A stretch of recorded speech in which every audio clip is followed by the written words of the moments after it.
Olá, boa noite, amigos, nossos amigos das redes sociais, nossos amigos do Instagram, do Facebook e do YouTube.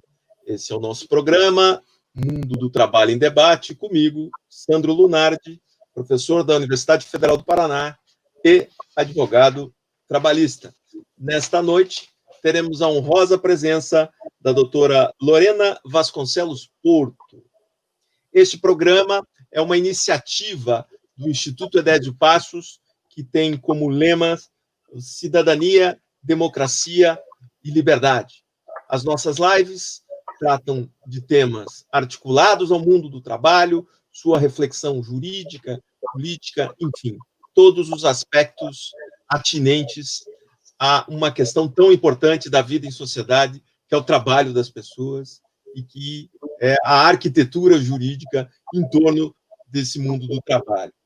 O Instituto Edésio Passos, e aqui deixo o convite para que todos que nos acompanham se inscrevam nas páginas do Facebook e do YouTube, não só para assistir a esse nosso bate-papo, essa nossa prosa, como também possam receber os convites, os sininhos, para assistir toda a programação existente nos canais do Instituto Edésio Passos, que tem várias temáticas, passando pela educação, pelo direito administrativo, pela relação entre direito e política, com vários outros colegas que apresentam diversos programas. Hoje, dia 15 de julho, às 20h05, estabelecemos uma conexão entre Curitiba e São Paulo, doutora Lorena. Como está o tempo em São Paulo? Boa noite. Boa noite a todas e a todos. Boa noite, Sandro. Primeiramente, eu gostaria de agradecer pelo convite ao professor Sandro Lunar para estar participando dessa live. Para mim é uma grande honra poder discutir um tema de tamanha relevância, que é o tema da liberdade sindical, na perspectiva do direito internacional do trabalho, com o Sandro, que é uma grande referência, uma grande autoridade nesse tema, tanto na atividade acadêmica, como pesquisador, como professor, como autor, quanto na sua atividade profissional, como advogado, sobretudo nas lides sindicais. Então, agradeço muito pelo convite. E o tempo aqui em São Paulo está frio, um pouco chuvoso, mas é um tempo bastante propício para ficarmos em casa, assistirmos uma live, lermos, aprofundarmos a leitura, mas continua friozinho. Eu imagino que aí em Curitiba está ainda mais. Pois então, Lorena, por aqui a gente tem um tempo meio dicotômico, assim, um pouco frio, um pouco quente, à noite dá aquela esfriadinha básica, obviamente, mas a gente vai convivendo com os tempos difíceis desse isolamento social, mas que não nos impede de dialogar e aproveitar as ferramentas e o aparato tecnológico para que as ideias não fiquem confinadas, que as ideias fluam. Isso é fundamental para a construção do conhecimento, para a construção das reflexões jurídicas de temas tão importantes e que impactam a vida de pessoas, de organizações e de sindicatos.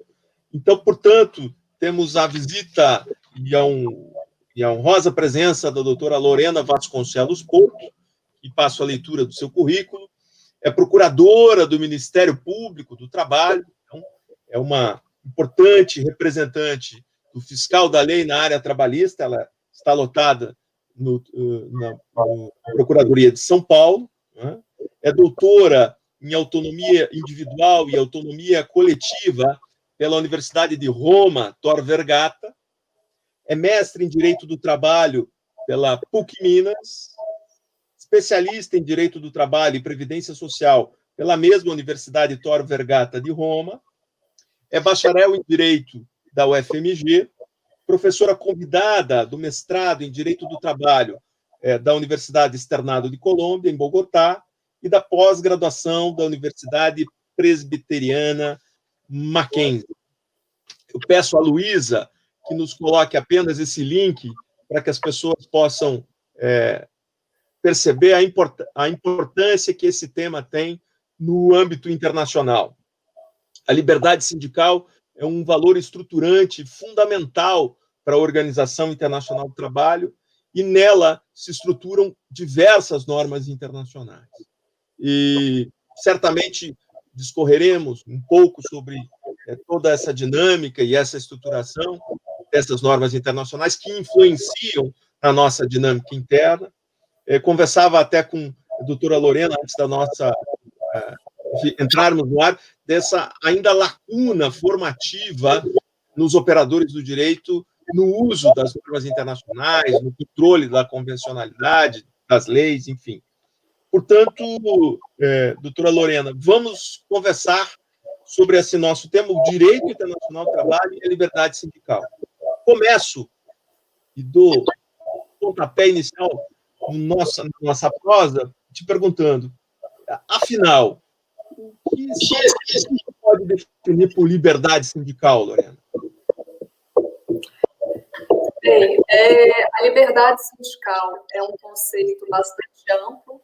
Ela tem seus aspectos individuais, da possibilidade do trabalhador poder se filiar, desfiliar ao sindicato, e tem os aspectos coletivos, né, da criação dos sindicatos, das entidades de representação coletivas dos trabalhadores, a possibilidade de definir a sua estrutura interna, a sua organização, seu funcionamento, e as próprias ações sindicais, né, entre as quais se destacam a questão da negociação coletiva e da própria greve, que tem sido o grande instrumento de conquista de direitos por parte dos trabalhadores e também da busca pela efetividade dos direitos que já estão postos, seja nas leis, seja nas próprias normas coletivas. Então, a liberdade sindical, ela funciona, na verdade, eu a vejo como a base de todos os demais direitos, porque o direito do trabalho, ele surge, primeiramente, não nas normas estatais, mas sim nas próprias normas coletivas, né? Foram os trabalhadores reunidos nas fábricas, vivenciando aquele dia a dia de intensa exploração, que se uniram, criaram as suas organizações coletivas, os seus sindicatos, e lutaram pela conquista de direitos, e os primeiros direitos trabalhistas, eles foram postos nas normas coletivas. Então, a liberdade sindical, no sentido em que ela propicia, né, a união dos trabalhadores e sindicatos, as lutas por eles empreendidas, por meio das greves, a conquista de direitos, ou pela negociação coletiva, ou pela pressão em face do Estado, da sociedade, pela positivação desses direitos, ela propicia que os próprios direitos dos trabalhadores sejam conquistados, sejam alcançados. Então, eu vejo a liberdade sindical como a base de todos os demais direitos no âmbito trabalhista, na seara laboral. Isso que você introduz ao nosso diálogo é muito importante, porque o direito coletivo do trabalho é também um patinho feio no estudo do direito do trabalho, né? A gente falava da lacuna do direito internacional, mas o próprio direito coletivo do trabalho é um espaço do conhecimento dentro do grande ramo do direito do trabalho que também não tem um estudo digno daquilo que se merece, porque não há como compreender toda a estruturação da regulação do trabalho no Brasil sem pensar as normas coletivas, que elas se acoplam, ou se integram, ou preenchem lacunas, especialmente nesse momento do contexto pós-reforma trabalhista, que as normas coletivas adquirem um status ainda maior, né? Mas eu já vou registrar aqui a presença aqui, o doutor Ronaldo Lima dos Santos, coordenador da CONALE, seu colega do Ministério Público do Trabalho, pessoa que tem sua tese de doutoramento sobre normas coletivas, uma pessoa que é referência para todos nós, Andréa Gondim, que deve ser sua colega também, Rômulo de Freitas, a Ellen Azan, nossa colega advogada de Minas, a Graciele Tibo Barbosa Lima, o Ronilson Vicense, que é nosso colega aqui do Paraná, o Arthur Calisto, Karen Artus, a Cristiane Lopes e a Silvia Tivo. Acho que a Cristiane Lopes também deve ser a procuradora do trabalho aqui do Paraná, salvo engano. Sim. Também o meu colega de programação, o Tarso Cabral Violim, e a Gláucia Iano, todos aqui já registrando sua presença. Então, temos aqui uma bancada expressiva do Ministério Público do Trabalho na nossa audiência, Lorena. Lorena, então, antes de passar para o registro das nossos presentes na sala, eu faço isso como aquele radialista moda antiga, para preservar a nossa audiência, eu quero te dizer que, além dessa lacuna na formação, pelo menos da minha geração, na década de 90, no ensino jurídico, nós temos uma lacuna de formação no direito internacional do trabalho e uma lacuna que eu creio, e eu queria ouvir também a tua opinião, na formação para os institutos de direito coletivo do trabalho. E isso acaba se revelando numa incompreensão dos operadores jurídicos, sejam eles os advogados, no manejo da integração entre normas coletivas e o direito estatal, no manejo e na compreensão, inclusive, dos membros do judiciário e até do Ministério Público do Trabalho, né? Aqui a gente está no espaço acadêmico, reflexivo, e pode falar disso. E você não crê que isso também seja uma lacuna formativa, que gera uma incompreensão, e como é um tema muito controvertido, até em determinadas situações, até um preconceito sobre essa temática do direito coletivo?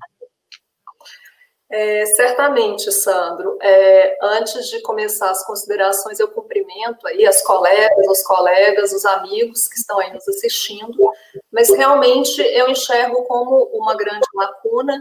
O direito do trabalho, em geral, ele já sofre um grande preconceito. Nós vemos muitas vezes no ensino jurídico, na advocacia, na magistratura, no Ministério Público, porque o direito do trabalho ele é resistência.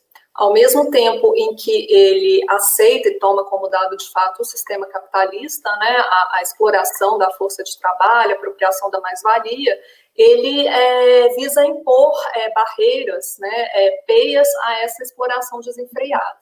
Então, ele funciona como um limite à exploração do sistema capitalista para garantir condições mínimas para os trabalhadores. Então, eu vejo que, em razão disso, ele já sofre uma resistência, porque ele vai no sentido contrário aos interesses como diz aqui eu tomo a palavra do Eduardo Moreira, aos donos do poder, né? Aos donos do poder econômico, aos donos do poder político. O direito do trabalho, ele vai no sentido diametralmente contrário aos interesses, né? Da grande maioria. Então, dos detentores do poder e da riqueza nos diversos países do mundo. E o direito coletivo do trabalho, ele tem, eu vejo que ele tem uma lacuna de formação, seja na academia, na faculdade, na atividade profissional no Brasil, tanto por essa questão da resistência ao próprio direito do trabalho, como pela associação histórica que foi feita, inclusive após a Constituição de 88, do direito coletivo do trabalho com a questão corporativista, fascista, né, em razão da origem dele estar ligada à Carta del Lavoro, do fascismo italiano. Só que nós tivemos a Constituição de 88, que democratizou o país, trouxe direitos fundamentais trabalhistas. Alguns resquícios permaneceram, como a questão da unicidade sindical, mas esses institutos eles foram relidos numa nova ordem democrática e consagradora dos direitos humanos. Então, acredito que o preconceito ele resida muito nesse aspecto. Só que nós temos que compreender que o direito do trabalho ele só existe por conta da luta dos sindicatos. Os sindicatos eles são ainda a principal forma de representação e de organização dos trabalhadores.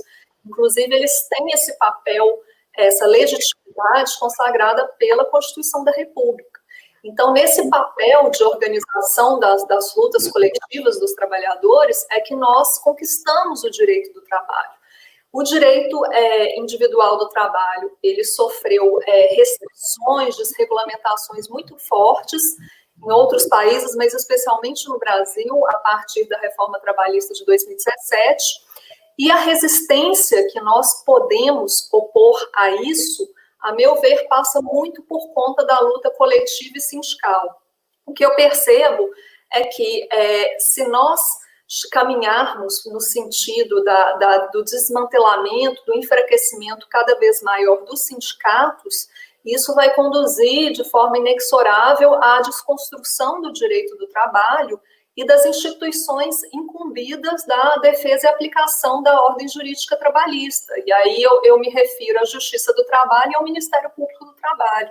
Então, fazendo aqui essa crítica, muitas vezes nós temos, né, decisões judiciais ou decisões, ações civis públicas, né, termos de ajuste de condutas, no sentido de restrição da liberdade sindical, de restrição ao direito fundamental de greve, e nós temos que entender que, sem sindicatos fortes, nós não temos um direito do trabalho efetivo, e nós não temos também instituições fortes, efetivas para a defesa da ordem jurídica trabalhista. Então, em outras palavras, né, desconstruir o sindicato é desconstruir o direito do trabalho e, por consequência, a Justiça do Trabalho, o Ministério Público do Trabalho, porque a resistência, ela passa necessariamente pela luta coletiva dos trabalhadores organizados, principalmente nos sindicatos. Certamente. Isso que você toca é muito importante. Pensar que o Brasil construiu uma arquitetura no entorno das relações de trabalho, né? Isso passa pelo movimento sindical estruturado, por uma justiça especializada, por um Ministério Público especializado, por uma inspeção do trabalho.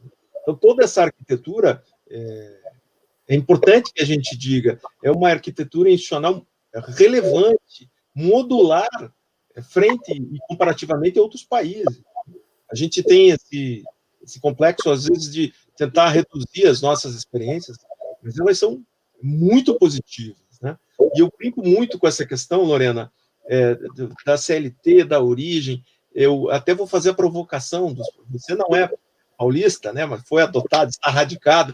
A gente tem um tema que ainda vai precisar ser melhor estudado, do ponto de vista das fontes e da construção da CLT, que ela é demarcadamente uma construção que tenta trazer, pelo seu momento histórico de Constituição, evidente, pelas inspirações que se tinham, mas eu creio que por trás revela alguns interesses de tentar torná-lo um texto autoritário e que, por vezes, pode se converter num discurso de que isso é do passado, mas ninguém faz essa reflexão do ponto histórico, normativo, quando se falava do CPC. O CPC era de 73, da ditadura militar. Ninguém dizia que o CPC era autoritário, porque foi concebido na ditadura militar. Ninguém fala que o Código Penal, que era também do mesmo período, era autoritário ou corporativo. Então, esse é um tema que certamente a gente vai se debruçar e vai tentar também desmontar essa ideia que tenta trazer uma diminuição, né, do ponto de vista da construção, da regulação do trabalho no Brasil. É importante que a gente discuta as fontes da CLT, né, que não foram só restritivamente a Carta de Lavoro. E esse é um tema que a gente precisa debater muito, e os cariocas, especialmente aqueles que construíram, tem um livro muito interessante, que agora me fugiu o nome de um dos autores da CLT, que ele revela exatamente isso, né? Essa briga lá, os resquícios da Revolução de 32, né? E aí a USP, com a importância que tem, é evidente que ela construiu um discurso importante, mas que a UFMG, a Escola Mineira, faz esse contraponto aí, muito relevante na construção das nossas raízes históricas da regulação do trabalho. Estamos nessa noite com a doutora Lorena. Lorena, quando você revela essa questão do aspecto constituinte e do movimento sindical na estrutura das normas trabalhistas, eu rememorava aqui uma das lives que fiz com o Márcio Túlio, tive a honra de fazer logo no comecinho da pandemia, uma live com o Márcio Túlio, que ele dizia, eu achei essa frase muito sintomática, que a defesa do direito do trabalho será, daqui para frente, palavra a palavra, linha por linha, parágrafo a parágrafo.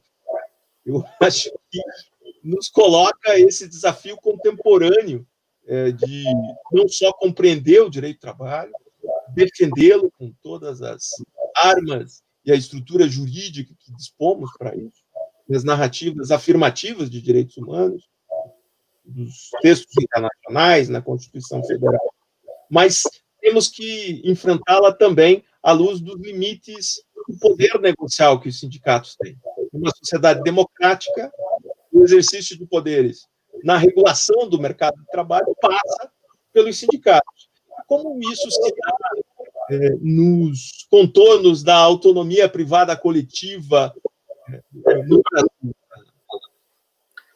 Bem, Primeiramente, antes de entrar nesse tema da autonomia privada coletiva, essa questão que você colocou é muito interessante, Sandro, sobre a questão da origem da CLT, porque comumente se diz que ela foi uma concessão do Estado, mas, na verdade, nós tivemos lutas operárias muito fortes, bastante significativas no Brasil no início do século XX, inclusive capitaneadas pelas correntes anarco-sindicalistas, com grande influência dos trabalhadores migrantes, né, provenientes da Itália, de outros países da Europa. Então, certamente, essas lutas operárias dos trabalhadores já organizados, já começando a se organizar coletivamente, tiveram um papel fundamental para a construção das normas trabalhistas e da própria CLT. E a CLT, apesar de ser da década de 40, ao longo das décadas, ela foi sofrendo diversas alterações. Então, isso é importante pontuar, né? Ela não é um diploma histórico desatualizado, ela foi sofrendo alterações, e é claro que nós temos as normas constitucionais e os tratados internacionais também de direitos humanos que o Brasil ratificou. São todos eles fontes, né, estatais aí do direito do trabalho. Com relação à autonomia coletiva, é importante nós tratarmos da questão, inclusive à luz da reforma trabalhista de 2017, porque a reforma de 2017, os defensores, né, aqueles que defenderam a sua elaboração, aprovação, diziam que um dos objetivos primordiais era o fortalecimento dos sindicatos e da própria negociação coletiva. E o que nós vimos foi exatamente o contrário, né? Os sindicatos, independentemente da questão da contribuição sindical obrigatória, mas ela era a principal fonte de custeio dos sindicatos e foi retirada assim, de maneira abrupta, né? Não houve sequer uma regra de transição.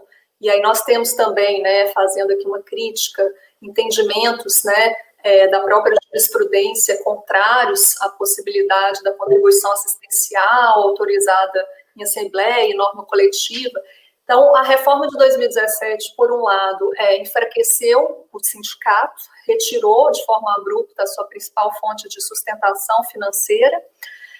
Por outro lado, buscou retirar os sindicatos, né, de questões coletivas, onde ele necessariamente deve se fazer presente pela própria Constituição da República, como é a questão da dispensa em massa, a questão da homologação dos contratos de trabalho, né, ou seja, a presença do sindicato no momento que o trabalhador mais dele necessita, que é quando ele perde a sua fonte de subsistência, que é o fim do contrato de trabalho. E, ao mesmo tempo, essa reforma de 2017 trouxe a possibilidade, aí eu me refiro aos artigos 611A e 611B da CLT, das normas coletivas prevalecerem sobre a lei e para reduzir direitos. Por quê? Para ampliar os direitos trabalhistas, isso sempre foi possível pelo princípio da norma mais favorável. Sempre foi possível, através de acordos coletivos, convenções coletivas de trabalho, dar mais direitos do que aqueles postos na lei. Mas a reforma de 2017 trouxe exatamente o contrário, ou seja, a utilização das normas coletivas para retirar direitos dos trabalhadores. Por isso que se diz que não é o negociado sobre o legislado, é o renunciado sobre o legislado, porque se utilizam as normas coletivas para diminuir aquele patamar mínimo que é assegurado em lei. E aí nós trazemos a questão das normas internacionais, né, do direito internacional do trabalho.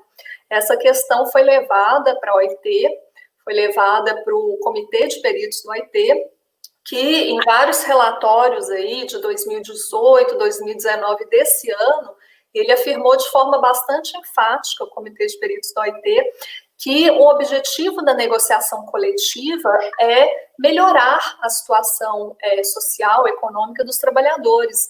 Você não pode ter uma legislação que permita de forma tão genérica que a negociação coletiva seja usada para retirar direitos, para diminuir a proteção legal mínima. E ainda mais sem contrapartidas, né, sem concessões entre as partes negociantes.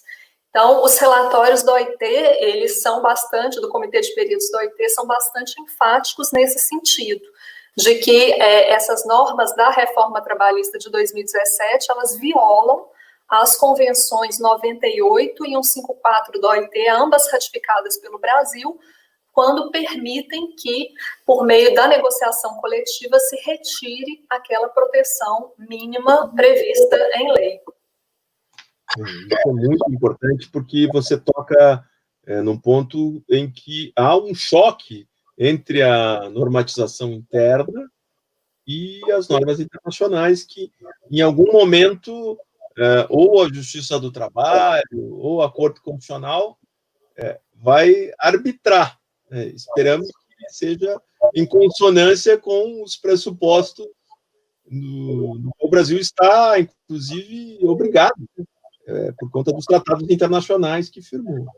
Eu queria só registrar, Lorena, a presença de outras pessoas que nos acompanham, o Mário Gomes, nosso querido amigo da editora RTM, o André Passos, que é o presidente do Instituto Edésio Passos, o Rafael Milhorato da Silva, o José Alex Figueira, o Maurício Ramos, Luiz Alberto Vargas, eu creio que é um desembargador lá do Rio Grande do Sul, salvo engano, Herminegilda Machado, a Tatiana Friedrich, que é a minha eterna orientadora, a Soraya Rodrigues, a Cíntia França, a Vanessa Patriota da Fonseca.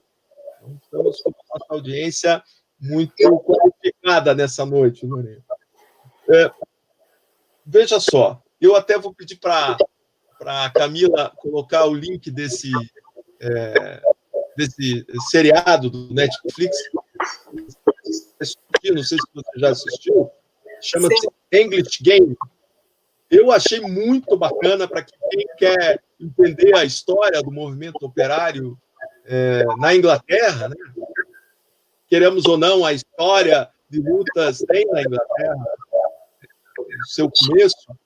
Para quem tiver curiosidade, um bom seriado para se assistir. Eu não sou comissionado do Netflix, não tenho nada, eu gosto de assistir as séries.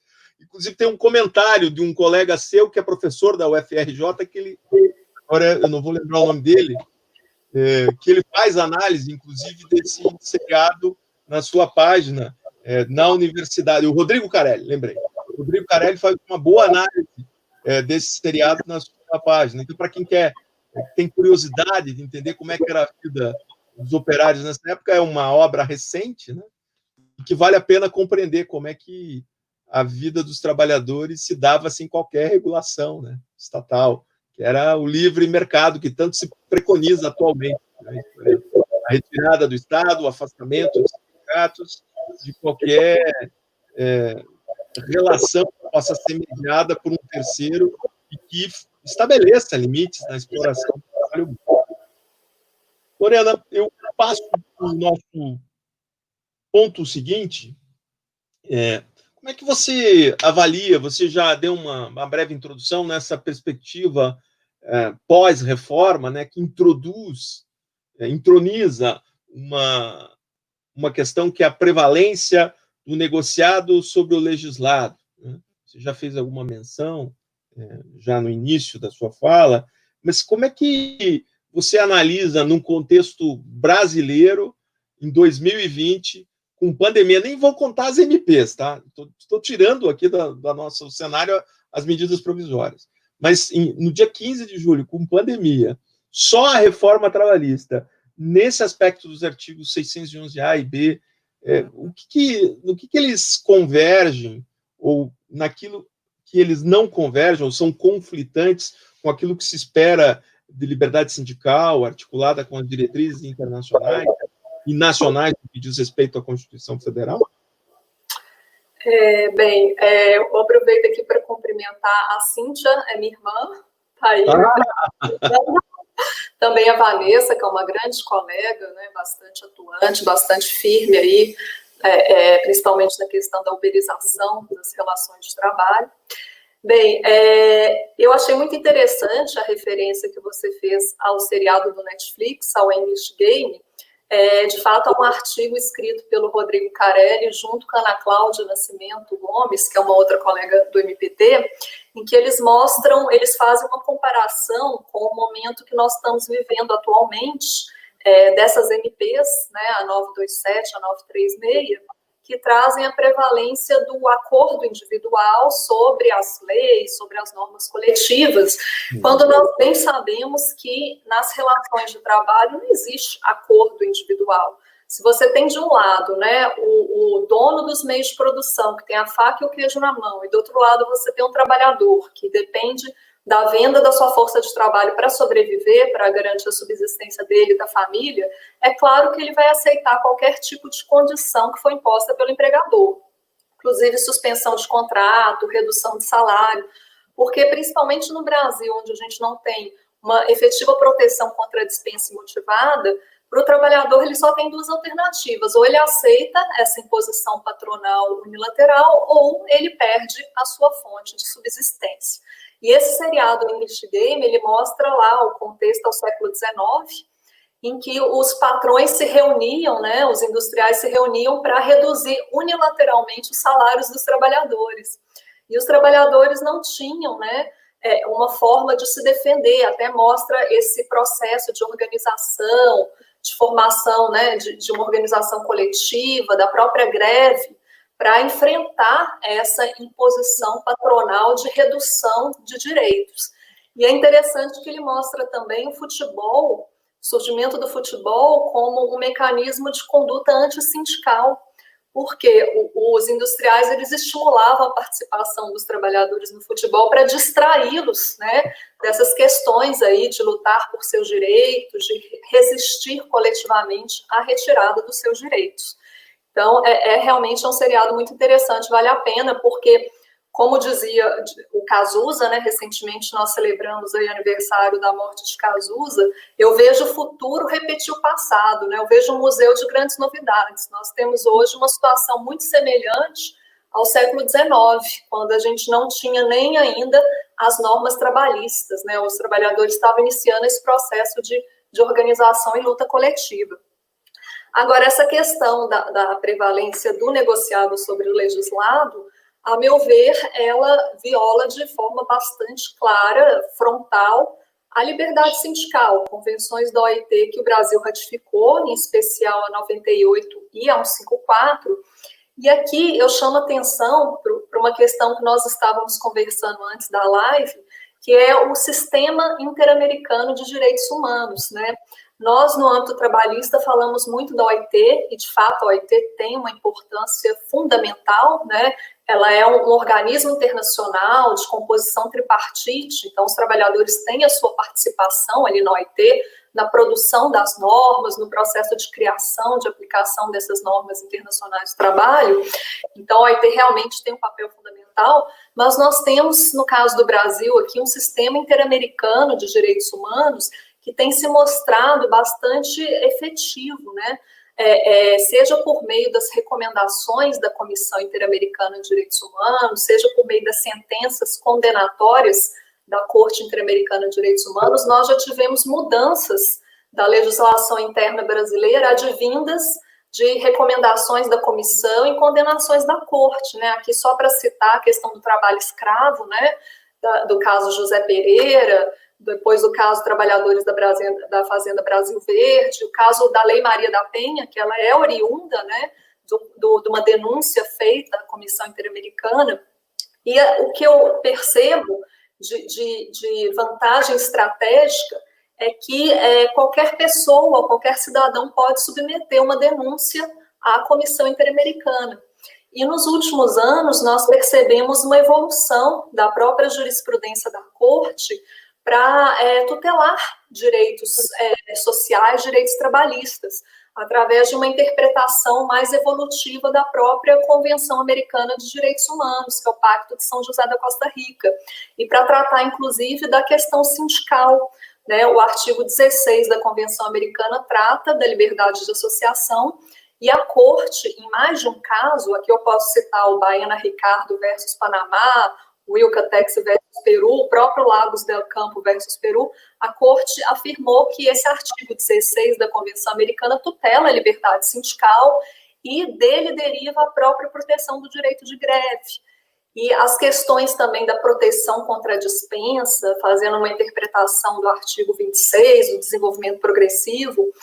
E eu destaco que, recentemente, a Comissão Interamericana requereu um parecer consultivo para a Corte Interamericana sobre a questão da liberdade sindical, inclusive na perspectiva de gênero.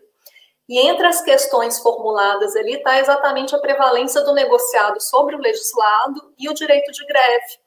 Então, por meio desse parecer consultivo que a Corte Interamericana vai emanar, nós teremos uma interpretação autêntica sobre essas normas do sistema interamericano acerca da liberdade sindical, da questão da prevalência do negociado sobre o legislado, a questão do direito de greve, né, pontos essenciais do direito coletivo do trabalho, que nós poderemos, na verdade, nós deveremos usar como fonte no controle de convencionalidade internamente no Brasil, ou seja, para afastar a aplicação dessas normas da reforma trabalhista de 2017, dessas medidas provisórias aí do período da pandemia, que violam a liberdade sindical, violam o direito fundamental à negociação coletiva, afastar a aplicação dessas normas e garantir a prevalência de normas de hierarquia superior, que são esses tratados internacionais ratificados pelo Brasil.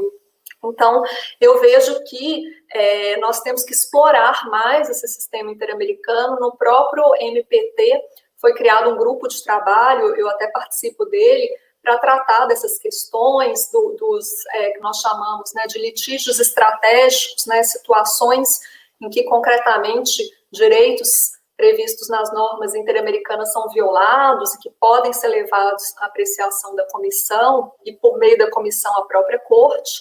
Até esse parecer consultivo, o Procurador-Geral do Trabalho apresentou suas contribuições. Então, eu vejo que nós temos que explorar mais o sistema interamericano, inclusive na questão da liberdade sindical. Muito, muito bom. Nos coloca para além do processo das lacunas formativas, né, no processo educacional, no ensino jurídico, mas também novas trincheiras institucionais para atuação e afirmação de direitos humanos, de direitos sociais e especificamente da liberdade sindical. Isso é muito importante para que a gente também descortine outras potencialidades, né, para colocar em contradição e friccionar o nosso sistema jurídico interno, para que ele também seja provocado por parte dos organismos internacionais, na hipótese de que o sistema de justiça não dê conta internamente e oferecer uma resposta adequada aos valores e princípios internacionais desse compromisso que o Brasil tem internacionalmente. Eu só gostaria de registrar também a presença da Luciane Cardoso Barzotto, que é magistrada do trabalho no Rio Grande do Sul, salvo engano, foi minha fonte de consulta no meu doutoramento, o Mauro Carvalho, que é dirigente sindical aqui no Paraná, o Marcos Kaufmann, que eu acho que é, salvo engano, advogado em Brasília, também uma pessoa importante, com várias contribuições no direito coletivo do trabalho, o Paulo Sérgio Bruch, que faz o registro da sua localização, está lá em Santa Cruz do Sul, no Rio Grande do Sul. Depois eu vou fazer a pergunta da Ellen, que ela registrou uma pergunta para a gente.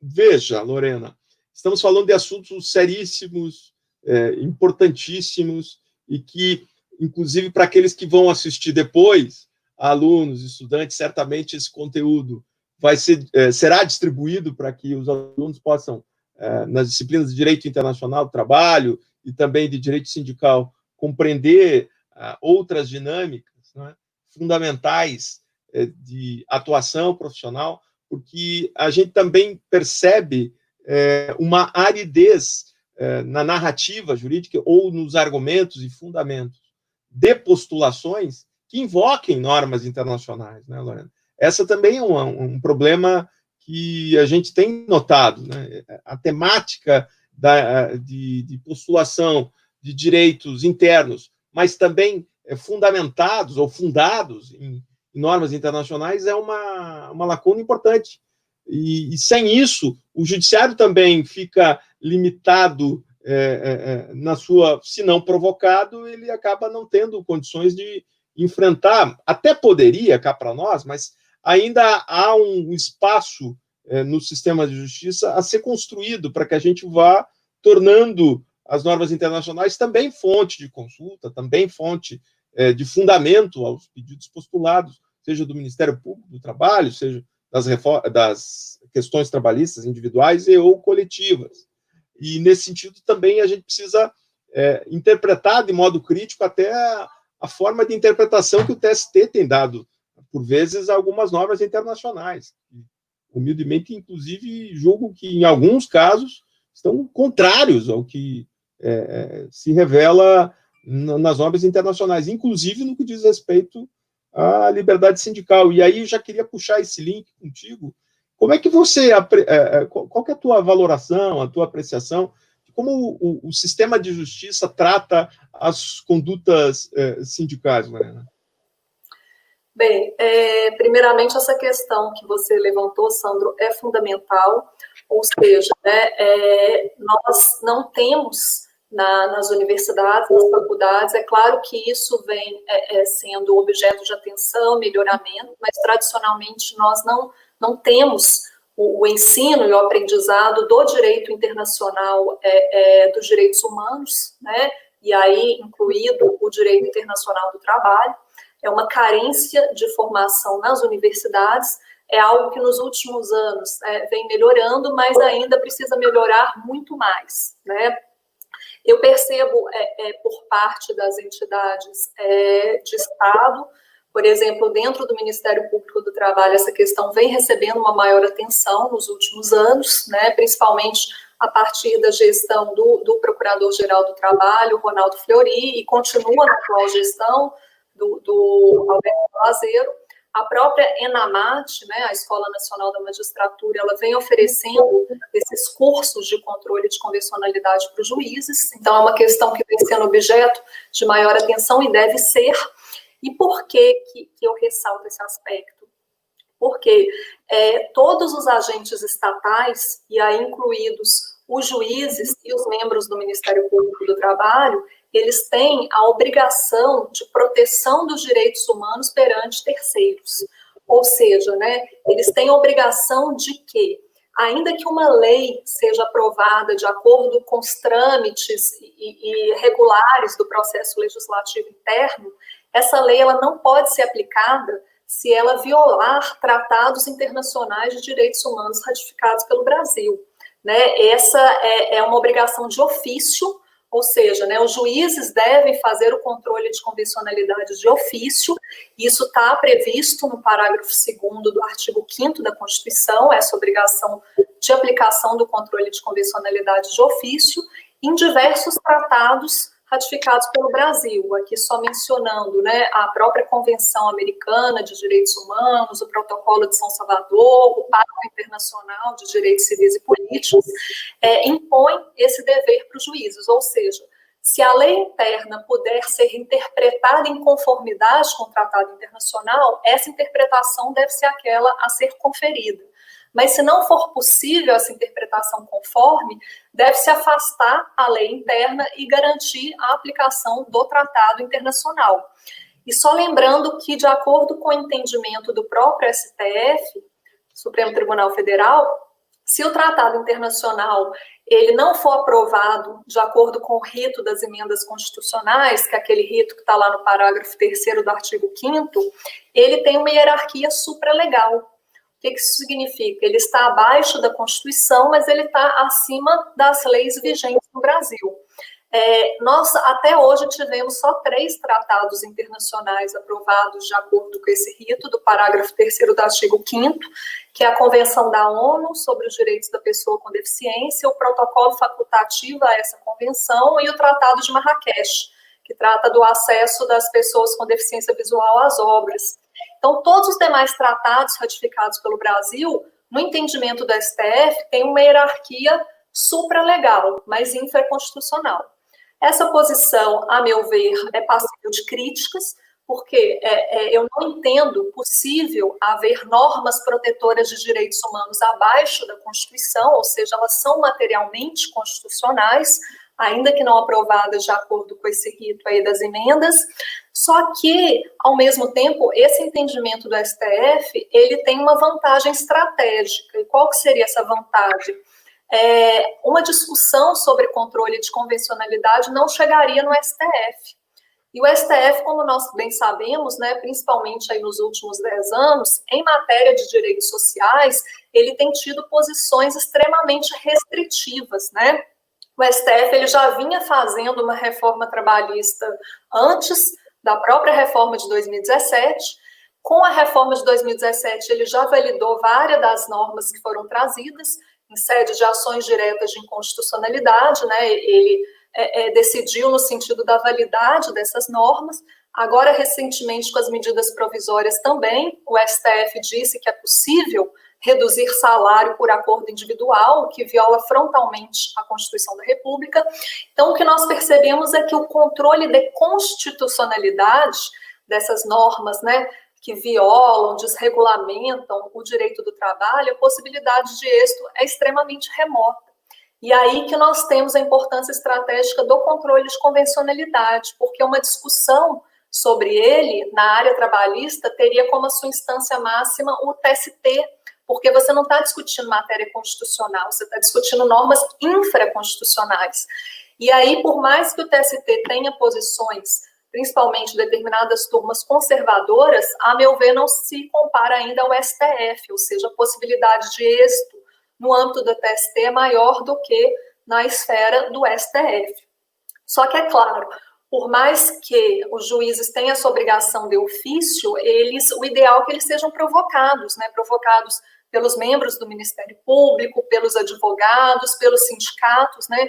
Para que nas ações individuais e coletivas seja gerada essa discussão sobre o controle de convencionalidade. E aí não basta só digamos assim, invocar a norma internacional como reforço de argumentação. Não, é requerer que a norma interna deixe de ser aplicada e se aplique o tratado internacional. E só para indicar mais uma vantagem do controle de convencionalidade é que ele não passa pela exigência da reserva de plenário do artigo 97 da Constituição. Para declarar inconstitucionalidade, você precisa da maioria dos membros do tribunal, que é a reserva de plenário. O controle de convencionalidade, não.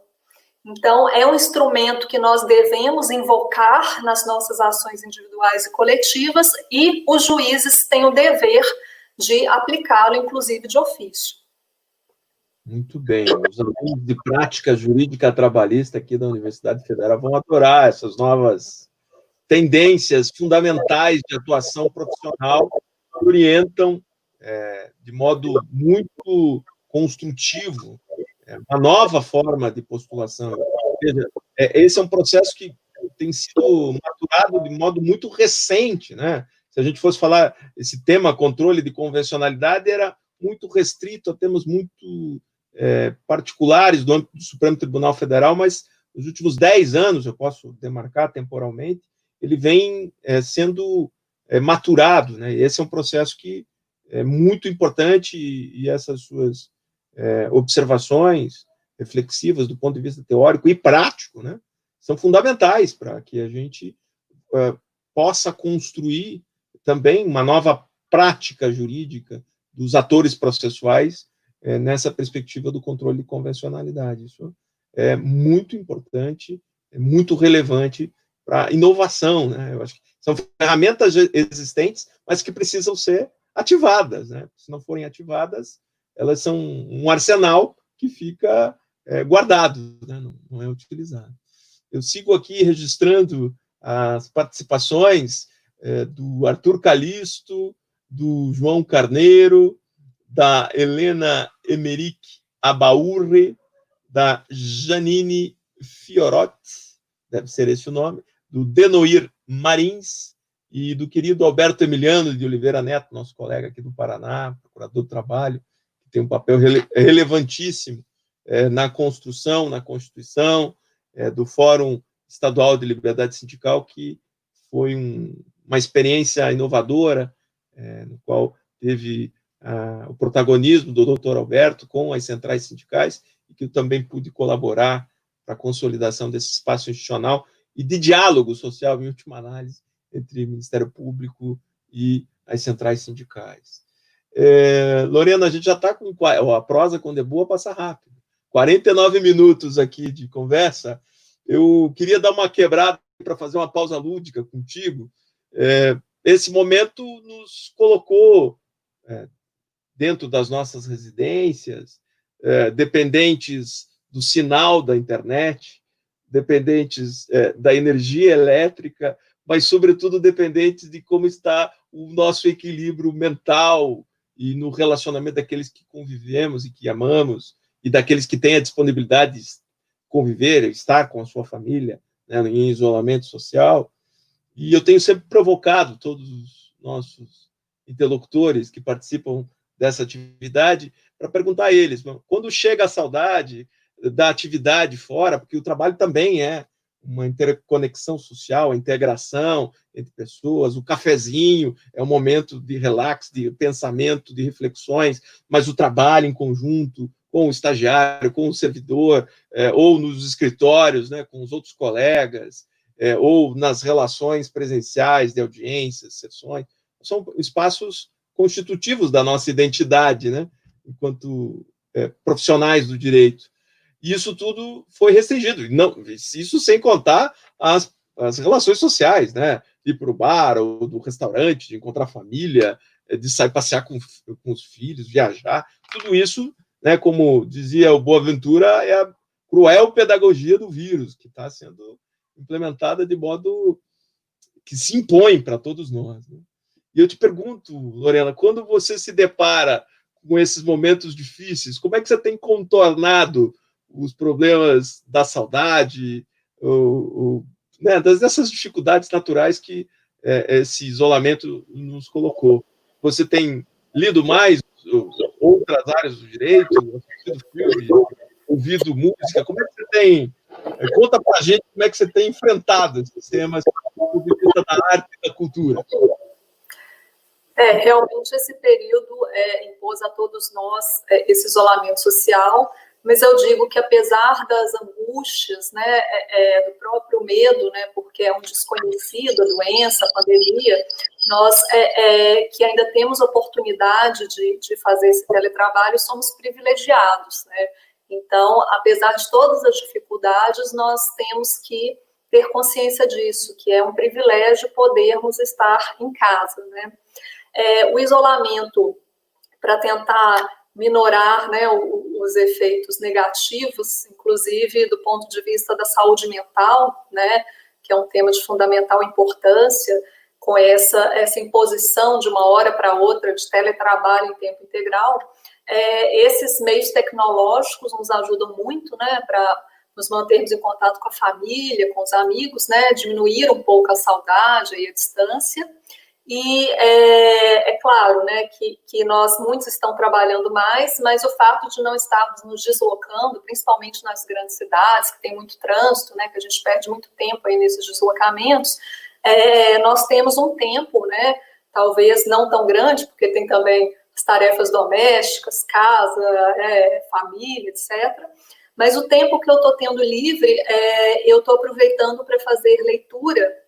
Tem um autor que eu mencionei aqui, que não é da área do direito, mas ele traz questões muito importantes, que é o Eduardo Moreira. Então, quem puder, eu indico os livros, né? O Desigualdade, Caminhos para uma Sociedade Mais Justa, que eu já li, eu estou lendo atualmente O que os Donos do Poder Não Querem que Você Saiba. E tem também um livro novo dele, da Economia do Desejo. E uma questão que ele coloca que eu acho muito interessante, ele fala o seguinte, né? Que nos diversos países do mundo, os capitalistas eles sempre pressionam os governos para reduzir direitos trabalhistas, né, impor restrições à liberdade sindical e ao direito de greve, porque eles querem diminuir a capacidade de resistência dos trabalhadores. Ele diz, o capitalista não produz riqueza, quem produz riqueza são os trabalhadores. As duas fontes de riqueza são a natureza e o trabalho humano, né? E é a classe trabalhadora, a classe que vive do trabalho, como diz o Ricardo Antunes, que produz essa riqueza. E se um trabalhador sozinho disser não vou trabalhar, ele vai ser demitido, ainda mais aqui no Brasil. Mas se eles se organizarem coletivamente, fizerem uma paralisação coletiva, isso coloca em xeque a capacidade do empresário de produzir riqueza, porque ele sozinho não é capaz. Então, são aspectos da própria economia, né, que se refletem diretamente no mundo do trabalho, que são destacados nessas obras, que eu acho bem interessantes. E como filmes, eu indico um cineasta britânico que eu gosto muito, que é o Ken Loach, né? Quem puder assistir os filmes do Ken Loach, todos eles valem a pena, mas eu indico aqui 3 em especial. O Espírito de 45, que está disponível no YouTube, que mostra todo o processo de construção do estado de bem-estar social nos países capitalistas mais avançados e o início desse processo de desconstrução, né, com a ascensão, com a prevalência aí, da doutrina ultraliberal. O Daniel Blake, que faz uma grande crítica à desconstrução da seguridade social, do próprio estado de bem-estar social, e o último deles, que é Você Não Estava Aqui. Esse é um filme fantástico, ele mostra exatamente todo o impacto gerado pela precarização das relações de trabalho para o próprio processo de uberização das relações de trabalho. Então, são os filmes aí do Ken Loach que valem muito a pena, né, para quem puder assistir. O Eduardo Moreira, inclusive, tem um canal no YouTube que tem muita audiência, né? No qual ele faz diversas reflexões, muitos interlocutores. Ele também já passou por uma fase de fazer análise do mercado financeiro. Ele é um sujeito muito dinâmico, né? Que consegue ter um ponto de vista muito interessante, né? Um sujeito que passou pelo sistema financeiro e agora tem uma percepção de integralidade da sociedade, de todos os fatores sociais, a interconexão entre a economia e a política, né? Não dá para simplesmente descartar esses fenômenos, e ele faz uma conexão, uma análise política e econômica com os desdobramentos no direito, na regulação, sobretudo quando se trata da pressão que se tem do grande empresariado ou dos grandes capitalistas, no sentido de cada vez mais fragilizar a nossa regulação do trabalho ou qualquer instituição que se coloque como resistência a essa sanha de desconstrução dos direitos que foram estruturantes, né, para a nossa vida em sociedade, para a regulação do trabalho e para que esse pacto social ainda permaneça, né? Não haverá paz sem justiça, né? Sem justiça econômica, sem justiça social. Você pensar que esses pilares desequilibrados possam funcionar numa sociedade, é só ver o que aconteceu com a pandemia. Ela fez emergir o Brasil real, né? O Brasil real de indocumentados, o Brasil real de pessoas que não são bancarizadas, o Brasil que o Brasil não conhece. Isso é importante dizer. Lorena, a gente fez essa pausa lúdica e a gente teria muitos temas para conversar, para debater. A tua intervenção aqui passou correndo, você é muito didática, muito pedagógica na sua exposição. Você organizou um curso muito importante, eu tive a oportunidade de ver sobre a utilização dessas ferramentas, né, na formação. Até queria que você contasse um pouco essa experiência formativa que você vem desenvolvendo essas potencialidades, essas habilidades, no sentido de usar esses sistemas de justiça ou esses organismos de controle que possam influenciar, inclusive, no âmbito interno. Eu queria que você contasse essa tua experiência formativa no âmbito do Ministério Público, salvo engano, né? Sim, nós fizemos recentemente um curso, na verdade ele foi idealizado inicialmente para ser realizado pela Escola Superior do Ministério Público da União, presencialmente em São Paulo. Mas por conta da pandemia, os vários cursos presenciais foram cancelados e não houve nenhuma indicação no sentido da possibilidade de realizá-los posteriormente. Então, juntamente com outros colegas que também se dedicam a esse tema aí do direito internacional dos direitos humanos, nós tivemos a oportunidade, com o apoio do Procurador-Geral do Trabalho, de fazer o curso telepresencialmente e aberto a todo o público, né? Então, ele foi transmitido no YouTube e ele continua gravado lá no canal do MPT no YouTube. E foi muito interessante porque nós tratamos exatamente dessa questão do sistema internacional de proteção ao trabalho, né? desses organismos internacionais de proteção ao trabalho, e eu percebi que houve um grande interesse, tanto por parte dos colegas do MPT, quanto por parte de advogados, né, magistrados, de pessoas da área acadêmica também, sobre esse tema. E o que eu percebo é que nós temos que dar uma ênfase que, na verdade, tem uma questão, são dois aspectos principais, né?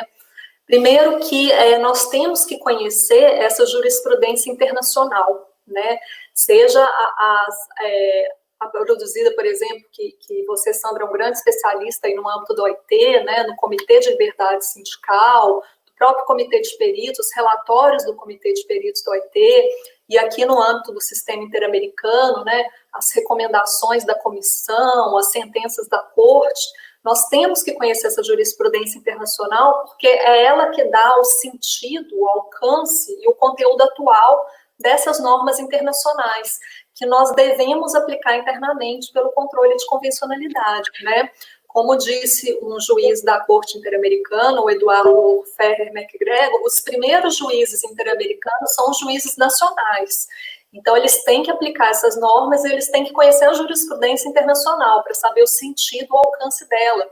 Então, por exemplo, é só conhecendo a jurisprudência da Corte que nós temos o alcance de um artigo 16 da Convenção Americana, que trata da liberdade de associação, mas a Corte já afirmou que protege a liberdade sindical, tutela o direito de greve, né? Então, um aspecto é esse. E o outro aspecto é que, se ainda assim nós não conseguirmos essa proteção judicial interna, né, nós temos em caráter subsidiário o sistema internacional, né? Ou seja, esgotadas as instâncias internas como regra e não tendo sido obtida a tutela desse direito humano, nós podemos levar a questão internacionalmente, seja por meio das entidades sindicais, dos sindicatos, né, através de denúncias à Organização Internacional do Trabalho, seja qualquer pessoa, organização, entidade apresentando uma denúncia à Comissão Interamericana, porque o STF, ele dá a última palavra na interpretação das normas constitucionais, mas não na interpretação das normas internacionais, né? As normas do OIT, quem as interpreta é o Comitê de Peritos, é o Comitê de Liberdade Sindical, e o intérprete último das normas interamericanas é a Corte Interamericana, é ela que vai dar a palavra final. Então, nós temos, um processo que eu vejo que é uma via de mão dupla, né? O conhecimento da jurisprudência internacional para aplicar internamente o controle de convencionalidade e, se não for obtida essa proteção jurídica interna, a possibilidade de levar a questão para esses órgãos internacionais de proteção dos direitos humanos.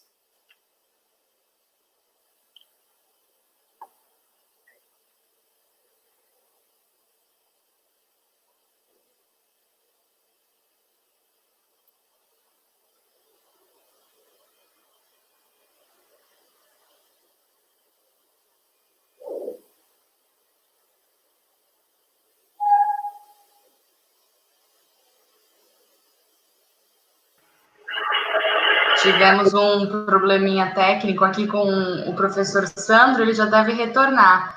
Lorena, se você quiser continuar falando um pouquinho, já deve entrar no link. Tá bom. Nós tivemos um problema técnico com o Sandro, já deve retornar. Eu vou aproveitar, enquanto o Sandro não retorna, eu achei muito interessante uma pergunta que a Ellen Razan fez, como fortalecer as organizações dos trabalhadores na atual conjuntura. Bem, a meu ver, os sindicatos, eles têm que se reinventar, né? Os sindicatos, eles tradicionalmente, eles foram organizados como base de representação de trabalhadores da indústria, homens, brancos, heterossexuais. Mas o que nós temos é, cada vez mais, a classe trabalhadora, ela vem se modificando, né? Uma enorme fragmentação da classe trabalhadora, um grande crescimento do setor de serviços, né? Uma presença cada vez maior das mulheres no mercado de trabalho. Então, os sindicatos, eles têm que se abrir para essas novas pautas, para essas novas bandeiras, criarem essas afinidades, né, e tratar dessas questões também, essas questões relacionadas ao gênero, né, a questão da discriminação racial, que está sendo muito discutida atualmente, da orientação sexual. Essas questões têm que ser trazidas para as discussões e para a base de representação dos sindicatos. Outro caminho muito importante que eu vejo é a utilização dessas novas tecnologias, né, principalmente para colocar-se em contato, né, organizar e trabalhadores que geograficamente estão dispersos, né, ou agora ainda mais em teletrabalho, é uma forma de alcançar essa classe trabalhadora e os próprios jovens, né, porque a forma primordial de comunicação dos jovens são as redes sociais. Então, os sindicatos têm que lançar mão dessas novas tecnologias para alcançar esses trabalhadores dispersos geograficamente, né, fragmentados, e os próprios jovens também. Outra questão que é muito importante também é a questão da internacionalização das lutas sindicais, né, a possibilidade dos sindicatos, né, isso já é feito, mas tem que ser intensificado, dessa formação dessas redes sindicais internacionais, porque as empresas, né, as grandes multinacionais, as transnacionais, elas estão organizadas em cadeias produtivas. Oi, Sandro. Eu aproveitei. Os da internet nos derrubaram. Seguimos. A sua ausência, estava aqui respondendo a pergunta da Ellen. Claro. Você concluiu ou estava desenvolvendo? Eu te interrompi, pode terminar. Eu estava tentando, a Ellen perguntou formas de fortalecimento dos sindicatos, aí eu estava desenvolvendo algumas ideias, inclusive a questão do sindicalismo internacional, né, que foi até objeto da tese de doutorado do colega Alberto, né, acredito que você foi da banca também, da banca do Alberto, essa possibilidade, né, de contratos coletivos internacionais entre esses sindicatos organizados internacionalmente, empresas transnacionais, também é um dos caminhos, e a articulação com outros movimentos coletivos, movimentos sociais, né. Hoje a grande causa dos jovens é a questão ambiental, né, a gente vê aí a Greta Thunberg mobilizando milhões de pessoas pela questão da crise climática. Então, os sindicatos têm que se articular com outros movimentos sociais, né, movimentos políticos, para melhor veicular e defender os interesses dos trabalhadores que coincidem com o interesse da grande maioria da população, né? Então, talvez são caminhos possíveis aí a serem seguidos pelos sindicatos, né? E buscar um sindicalismo de base, né? E como diz o professor Márcio Tuliviana, que vá além do trabalho formal e subordinado, para agregar trabalhadores informais, né? Uberizados, né? Precários, desempregados e os excluídos de toda espécie. Também é um caminho importante a ser trilhado. Sem dúvida. Veja, Lorena, teve esse pequeno trechinho aqui que eu perdi, mas a gente está integrado, você está respondendo. Eu creio que você trouxe uma contribuição muito importante para todos nós. Oi, André. Eu estou invadindo aqui a live, porque eu vi, Sandro, que você teve esse problema, e quero parabenizar a doutora Lorena, primeiro pela desenvoltura de conseguir fazer a live sem o nosso professor e o nosso comandante dos programas. E também parabenizar a doutora Lorena, não só pela sua fala, mas por essa brilhantíssima iniciativa do Ministério Público do Trabalho, em especial da comissão agora de experts do próprio Ministério Público do Trabalho, para interferir nas questões de ir às cortes internacionais, em especial a Corte Interamericana e a comissão. Então, olha aí. Parabéns. Derrubaram o André quase de novo. Fala, André. E dizer, desculpa que eu invadi, mas é para ficar no final aqui e mostrar que nunca estaremos sozinhos. Ninguém solta da mão de ninguém. Valeu, André. Obrigado. Lorena, o bate-papo foi sensacional, foi muito bacana. Foi um prazer em te conhecer. Nos conhecemos agora no virtual, né? Nunca conversamos só por telefone, não tínhamos ainda estabelecido uma conexão de diálogo mediado pelas plataformas, essa câmerazinha que nos aproxima e nos distancia por vezes, mas, de toda forma, eu quero, em nome do Instituto Edésio Passos, em nome da Universidade Federal também, porque esse é um conteúdo que eu quero compartilhar com os alunos, fazer circular, dizer que a gente está muito contente, feliz de tê-la como uma pessoa que tem certeza que a sua missão está articulada com a defesa, sim, da ordem pública, da ordem regulatória, mas com a afirmação de direitos humanos, né? Isso é fundamental. E sem isso, a gente não... eu, pelo menos, não acho que exista muita razão para que a gente possa construir conhecimento que não seja para afirmar os direitos sociais, os direitos humanos, o reconhecimento de toda a diversidade de relações humanas que o direito tenta, de alguma forma, regular, mediar. É bem verdade que ele não consegue dar conta de tudo. A economia sempre nos mostra que ela pode escapar por um lado, por outro, mas, de toda forma, Lorena, eu quero te agradecer profundamente pela tua disposição, o teu tempo, em ceder o teu tempo, o teu conhecimento para que a gente pudesse fazer esse diálogo. Muito obrigado. Eu que te agradeço, Sandra, agradeço pelo convite. Para mim foi um grande privilégio poder debater esses temas com você, que é um grande especialista na matéria do direito coletivo do trabalho. Eu agradeço o Instituto Edésio Passos, o André, pelo convite, pela oportunidade, a todos que nos assistiram. E eu vou terminar com uma mensagem de esperança. Nós estamos vivendo um momento muito difícil, que é o momento da pandemia. Nós temos, além da crise sanitária, econômica e social, uma crise política e institucional muito séria, muito forte no nosso país. Mas, ao mesmo tempo, eu vejo os sindicatos se reorganizando, lutando e resistindo, né? Nós tivemos várias ações coletivas ajuizadas pelos sindicatos agora na pandemia, e nós vemos agora esses movimentos de greve, de paralisação dos trabalhadores dos aplicativos, né? E é interessante que esses trabalhadores das plataformas digitais, eles têm condições de trabalho muito semelhantes àquelas lá do século XIX, né? Que levaram os trabalhadores a se organizar em sindicatos, a lutarem, né? São informais, recebem uma remuneração insuficiente, jornadas exaustivas, sem nenhuma proteção contra acidentes de trabalho, né? Inclusive fatais. Então, eles estão vivenciando essas mesmas condições de superexploração do século XIX e estão respondendo com a luta, com a organização, com o movimento, com a resistência. E o caminho é esse mesmo. Se nós não nos organizarmos, resistirmos e lutarmos, não teremos, o único caminho a ser trilhado para garantir o respeito, né, aos direitos mínimos no nosso país e nos outros países também. Então, eu agradeço muito e me coloco à disposição aí para futuros diálogos, né, presenciais ou virtuais. Muito obrigada. Muito obrigado.